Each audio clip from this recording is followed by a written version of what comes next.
IPW khawatir perlawanan balik Ferdy Sambo, 2 diantaranya berhasil.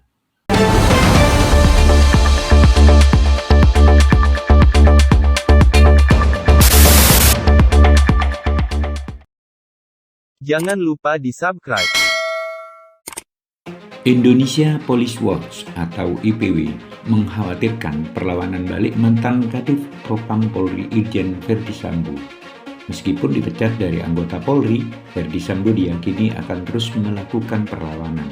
Ketua IPW Sugeng Teguh Santoso meyakini Ferdy Sambo sebagai ex-Kadif Propam polisi akan melakukan perlawanan balik dalam bentuk lain di luar proses hukum. Salah satu upaya perlawanan yang dilakukan yaitu bukan tidak mungkin Ferdy Sambo akan mengungkap dugaan pelanggaran yang dilakukan oleh sejumlah anggota Polri. Pak VS ini polisi. Dia memegang banyak informasi terkait dugaan pelanggaran polisi yang sampai saat ini kita tidak tahu. Kata Sugeng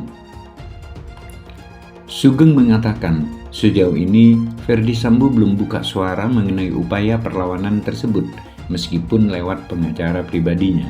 Namun demikian, kata Sugeng, pihaknya mempunyai dokumen-dokumen yang memiliki sinyalemen akan ada upaya perlawanan di luar proses hukum. IPW punya dokumen-dokumen itu. Dokumen-dokumen itu yang pernah saya sampaikan dalam satu sinyalemen bahwa akan ada upaya perlawanan di luar proses hukum yang terjadi melalui pendeskreditan. Ujar Sugeng. Meskipun sudah dipecat, Sugeng mengingatkan bahwa Ferdy Sambo masih memiliki teman di instansi Polri yang bisa membantunya untuk melakukan perlawanan.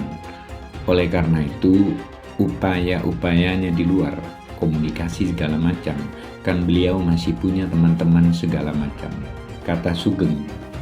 2 perlawanan Sambo yang berhasil.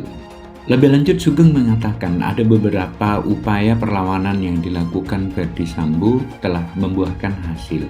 Pertama, Sugeng menuturkan soal tidak ditahannya istri Ferdy Sambo, Putri Chandrawati, dalam kasus pembunuhan berencana Brigadir Nofriansyah Yosua Huta Barat atau Brigadir J, meskipun statusnya sudah tersangka. Kedua, isu pelecehan seksual terhadap istrinya Putri Chandrawati yang tetap mengemuka di tengah proses hukum kasus pembunuhan Brigadir J. Ini yang setidak-tidaknya dipertahankan agar yang bersangkutan bisa memiliki ruang di dalam pokok perkaranya di kasus pembunuhan berencana. Ujar Sugeng. Ferdy Sambo tetap dipecat dari polisi. Sidang banding mantan Kadif Propam Polri Irjen Ferdy Sambo atau FS telah digelar hari Senin 19 Agustus 2022. Berdasarkan hasil putusan banding sidang Komisi Kode Etik Polri KKIP, permohonan banding Ferdy Sambo ditolak. Putusan disampaikan Inspektorat Pengawasan Umum atau Irwasum Polri Komjen Agung Budi Marioto yang memimpin sidang banding Ferdy Sambo atas putusan pemberhentian tidak dengan hormat atau PTDH dari anggota Polri. 2. Menguatkan putusan sidang Komisi Sidang Kode Etik Polri tanggal 26 Agustus 2022 atas nama pelanggar Ferdy Sambo. Ucapnya Senin 19 September 2022. Selanjutnya, Komisi Banding juga menjatuhkan sanksi terhadap Ferdy Sambo. Komisi Banding menjatuhkan sanksi etika berupa perilaku pelanggar dinyatakan sebagai perbuatan tercela dan sanksi administratif berupa PTDH sebagai anggota Polri. Ucap Agung.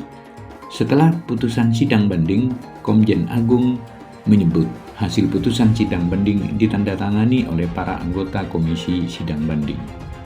Kasus pembunuhan. Seperti diketahui, pembunuhan Brigadir J terjadi di rumah dinas Irjen Ferdy Sambo yang berada di Komplek Polri Duren 3 Pancoran, Jakarta Selatan pada 8 Juli 2022. Brigadir J yang tewas dengan sejumlah luka awalnya dikatakan tewas akibat baku tembak dengan Barada Richard Eliezer Budi Hanglumiu atau Barada E. Baru terkuak Bianchero Hotman Paris batal bela Ferdi Sambo, padahal harga sudah deal. Baru kali ini terkuak alasan sebenarnya pengacara Hotman Paris tolak bela Irjen Ferdi Sambo yang kini jadi tersangka kasus Brigadir J. Padahal Hotman Paris sudah menerima dari awal dan kesepakatan harga sudah dilakukan. Tapi kemudian Hotman Paris memilih mundur. Ternyata ada peran anak dan istri di balik keputusan Hotman Paris. Secara belak-belakan, Hotman Paris menceritakan dirinya yang menjadi sorotan khalayak karena membela Ferdi Sambo. Saya diminta oleh Sambo jadi pengacaranya, diminta juga jadi pengacara istrinya. Setelah saya 3 hari mikir keras, akhirnya saya menyatakan menolak, ungkap Hotman Paris. Ada 2 alasan kenapa Hotman Paris menolak permintaan Ferdi Sambo, sang mantan Kadif Propam Polri. Alasan utama Hotman Paris adalah enggan dicap buruk oleh masyarakat se-Indonesia. Banyak alasannya. Salah satunya karena saya pembawa acara di suatu televisi, di mana saya sudah berkali-kali membahas kasus itu. Saya kan host, jadi tidak boleh memihak. Di stasiun televisinya keberatan.